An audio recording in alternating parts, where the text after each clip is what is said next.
Ay mga kababayan, ito na po ang ang sitwasyon dito sa reclamation. Ayan, napaka na po. Napakalawak na po ang reclamation dito mga kababayan.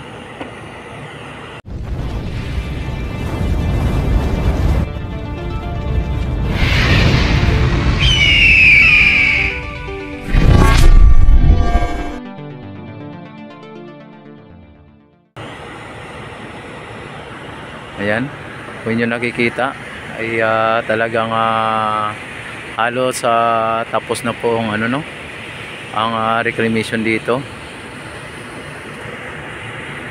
Ayan, pero dito sa side ng banda sa may SM, ayan, lalo pa nilang pinataas ang side dyan. Ayan, kung inyo nakikita, lalong pinataas pa. Ayan, at malabundok pa yung buhangin dyan. Halos hindi na po makita yung building ng dyan sa may SM MOA. Ayan, at wala na po tayong makikita ng mga tubig o dagat man lang dito sa area na ito. Dati-rati ay talagang ito ay napakalawak na katubigan ng Manila Bay. Sa ngayon ay napakalawak na kalupaan. Ayan, at may mga bundok-bundok pa dito. Ayan, kung inyo nakikita. At ito lang po ang isa sa mga reclamation na pinayagan na mag-operate muli ang dalawang island na ito, yung dito sa may SM Prime Holding. Ayan, SM. At napakalayo na po ang ating ang ating kanilang ginagawa. Ayan, napakalayo na po, sobrang layo na. Yan, at ang aking tansya ay mga 1 kilometro na. Yan. Talagang napakalawak na po ng island na na-reclaim dito. Yan, at ating nakita dito ang mga pipe or mga na yan. Ayan, dito nakatambak. Ayan, kung inyo napapansin. Ayan, at samantala dito sa dating reclaim ay mababa na po tingnan. Ayan, ito pa po ang isa sa mga na-reclaim dati. Ayan, mas mababa na po siya kaysa sa dito sa bagong reclamation. At darating ang araw na ito ay na rin, bababa na rin yan dahil po sa sisiksik pang lupa niyan. Ayan, after ng mga ilang years pa o mga 5 to 10 years ay bago po matatayuan ng mga gusali o mga building itong naturang reclamation. Yan, hindi pa po yan basta-basta magamit. Pagkatapos ng reclaim ay hindi pa po yan basta-basta mapapatayuan ng naturang mga gusali o building. Dahil po sa yan po ay malambot pa ang lupa niyan at pinapatigas pa nila. Inaano pa po nila ng 5 to 10 years. Ayan, katulad nitong dito sa may kabila, katulad nito na ilang years na po. Yan, bago yan magkakaroon pa po na muna ng mga katulad nito na mga taniman ng mga puno o kaya magkaroon ng damo itong mga naturang reclamation bago ito gagalawin o bago ito patatayuan ng mga nagtataasan o nagtatayog ang mga gusali dito sa area na ito. Ayan, talagang dito po ay magki-create po ng hindi lang po libo-libo, baka milyon pang job na o milyon pang mga trabaho ang mai-create nitong reclamation. Ito po ay naabot po ng mahigit 300 hektarya o mahigit halos 5 hektarya, 500 hektarya. Yan, ito ay 300 hectares o mas higit pa, naabot pa po ng o mahigit pa 300 na hectares ang itong nireclaim dito sa ating Manila Bay. Ayan, At kung inyo nakikita po ay may mga ano no, may mga katulad niya no. Yan na linalagyan ng net. Para sa ganun po ay hindi po siya ano no, hindi po siya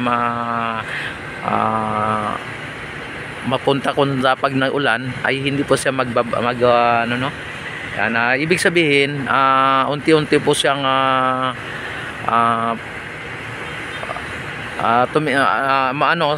bumababa, pero hindi po yung katulad na pag naulanan ay maano ng matangay ng naturang tubig. Ayan, ibig sabihin yan po ay protection para po hindi po matangay ng tubig, para hindi madala sa naturang dito sa ilalim o sa kanal ano, para yan po ay protection para hindi po siya ma-disform o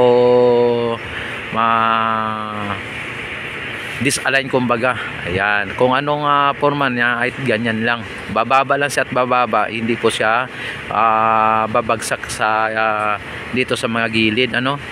Yan po ang ano niya, sisiksik at sisiksik lang ang lupa. Ayan ang ano niyan, para tuwing mag-ulan ay unti-unti pong sumisiksik ano, unti-unting sumisiksik. Ayan yung naturang buhangin. Yan po ang ano, ang pamamaraan no. Dati-rati nung ano pa ito, mababa pa ito, ay linalagyan pa po nila ito ng mas maraming tubig ano, yung parang akala mo ay fist pond. Ayan, linalagyan nila yung dito sa gilid ng harang, tapos pabubugahan nila ng maraming tubig para malagyan ng tubig, para sa ganon ang lupa ay masisiksik. Yan po ang ano no. Sa ngayon ay ano nito, pagka ganito lang sa ano niya, ay talagang ang ulan po ang siyang magsisiksik no. Tuwing may ulan ay talagang ang lupa ay doon po absorb o ma-absorb sa ano no, sa ilalim, para ang tubig ay magpapailalim, at siya na rin po ang naging dahilan para po maging siksik ang lupa. Kapag ang lupa ay naulanan ay lalo pong sumisiksik o kapag nalagyan ng tubig. Yan. At nakikita natin po yung mga heavy equipment na nando no, napakalaking mga heavy equipment mga kababayan. Ayan, inyo nakikita yan, talagang sumisiksik po yan ng ano no, yung ayan no, inaano nila yung lupa kung saan hanggang saan ang matigas o yung solid na lupa no. Kaya yan ang testing nila no, tinitesting nila yan. At linalagyan nila ng ganyan, parang binabao nila yung ganyan no, para malaman nila kung saan na po, hanggang saan na po ang pinaka solidong lupa na dito sa kanilang ni-reclaim. Yan po. Yan. At nakikita po ninyo ay talagang wala pa pong tumutubo ng mga damo o mga halaman dito. Ayan. Ayan, at maraming salamat sa mga tumatangkilik sa aking live streaming at sa aking YouTube channel. At mabuhay po kayong lahat. Don't forget to subscribe my YouTube channel and click notification bell. Select mo na all para ma-notify agad kayo tuwing ako ay mag-live at mag-upload ng mga bagong videos ano. At thank you very much sa inyong lahat.